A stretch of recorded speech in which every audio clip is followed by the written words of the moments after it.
రాములూరి కళ్యాణం వేళ రాజన్న సిరిసిల్ల జిల్లాలో హిజ్రాలు సందడి చేశారు.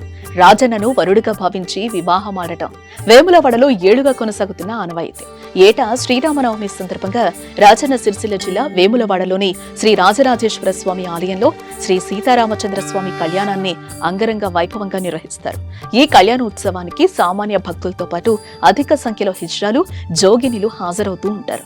అలా కళ్యాణోత్సవానికి హాజరైన హిజ్రాలు, జోగినిలు శివుణ్ణే వరుడిగా భావించి వివాహమాడుతూ ఉంటారు. మంగళసూత్రం ధరించి తలంబ్రాలు పోసుకుంటూ సంతోషంగా గడుపుతారు. రాష్ట్రంలో వేములవాడ రాజన్న సన్నిధిలో శ్రీరామనవమి సందర్భంగా ఆవిష్కృతమయ్యే అద్భుత ఆచారం ఇది. ఇలా రాజన్న సాక్షిగా హిజ్రాల పెళ్లితంతు కొత్తేం కాదు. ఏటా శ్రీరామనవమి రోజు జరిగే శ్రీ సీతారాముల కళ్యాణంలో శివపార్వతులు, జోగినిలు, హిజ్రాలు పాల్గొంటారు. వీరంతా సంప్రదాయబద్ధంగా పట్టుచీరలు, ఆభరణాలు ధరించి అందంగా ముస్తాబై కళ్యాణానికి హాజరవుతారు.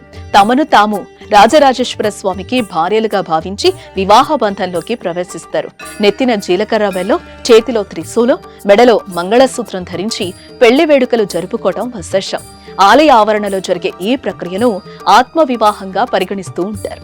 ఇక ఈ వేడుక ద్వారా శివపార్వతులు, జోగినిలు, హిజ్రాలు సమాజం భగవంతుని ఆశీస్సులను కోరుకుంటారు. హిజ్రాలను సమాజంలో ఒంటరిగా కాకుండా సమానంగా చూడాలనే ఆలోచన ఈ ఉత్సవానికి ప్రధాన సంకేతంగా నిలుస్తోందని హిజ్రాలు భావిస్తూ ఉంటారు. వారి ఆత్మాభిమానం పెంచేందుకు భగవంతుని కటాక్షానికి హిజ్రాలు కూడా పాత్రుడనే భావనను చాటి చెప్పేలా ఈ ఉత్సవం సాగుతోంది.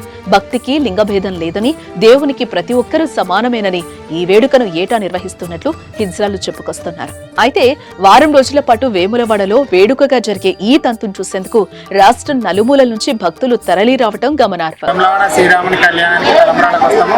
అందరం ఎక్కడెక్కడి నుంచో ఇక్కడికి వచ్చి అందరం ఒక చోట ఇక్కడ కలుసుకొని అందరి బాధలు, సంతోషాలు చెప్పుకొని అందరం కలిసి మంచి ఆట పాటలతో ఇక్కడ సంతోషంగా దేవుని దగ్గర అందరం సంతోషంగా వేసుకొని మళ్ళీ తిరిగి ఎవరు ఊళ్ళకి వెళ్ళిపోతామంటే ఇక్కడికి మా ఊరు బొంబాయి వాళ్ళు కానీ ఇక్కడ పూనా ఎక్కడి నుంచి మా ట్రాన్స్జెండర్స్ ఇక్కడ హైదరాబాద్ నుంచి ఎక్కడున్నా కానీ అందరికీ ప్రతి సంవత్సరం తలంబ్రాలకు ఇక్కడికి వచ్చి మంచి దేవుని దర్శించుకొని తలంబ్రాలు పోసుకొని మంచి దేవుని